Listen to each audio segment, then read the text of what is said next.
In the floor poses, we did a version of log stacking pose, firefly pose, double pigeon.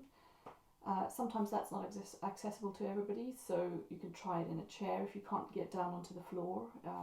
This is a slightly more gentle version, but it's still quite challenging for people who've got very limited hip mobility. Sit on the chair, and you can play around whether you're right on the edge of the chair or a little bit further back. You need to get both feet flat on the floor, and then we're going to cross one leg over the other, 1970s style gentleman leg crossing.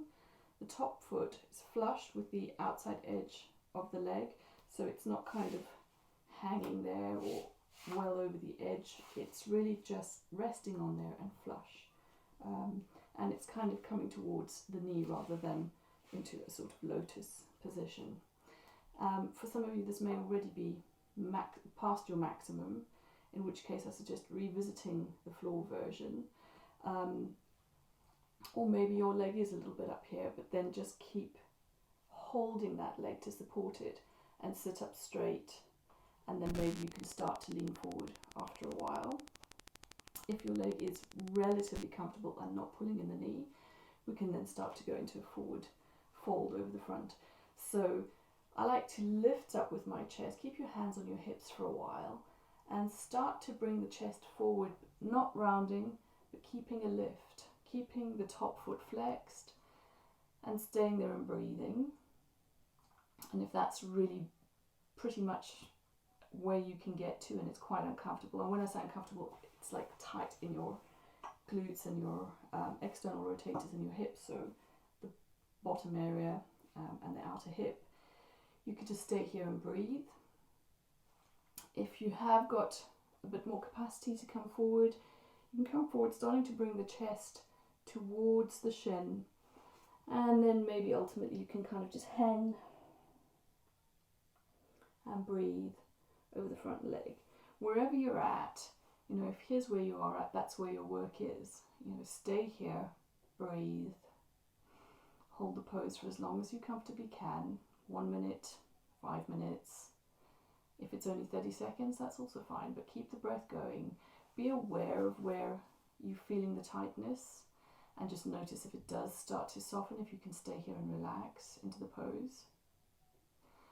And then we change sides. Again, check for the alignment. If your leg is up here, that's fine. Hold it up here and just sit straight. Still try to keep the foot flexed. If the knee can soften and relax on its own, the thigh can soften and relax on its own with the knee going out to the side, and you can sit there comfortably without pain in your knee. You can go with lifting the chest and coming forward with your hands on your hips. Keep breathing. Keep the foot active, and again, just check that it hasn't kind of slipped over the edge or that it's kind of like hanging in there. I want pretty much a straight, sharp angle there, a straight ankle. And then if there's space for you in your hips to come forward and soften and round, then you can do that. Sometimes I just like to hold on to the leg, or if you can get to the floor, just get the hands down there. If you really got a bit more mobility, maybe you can hang on to the legs of the chair. And again, stay there for as long as you can.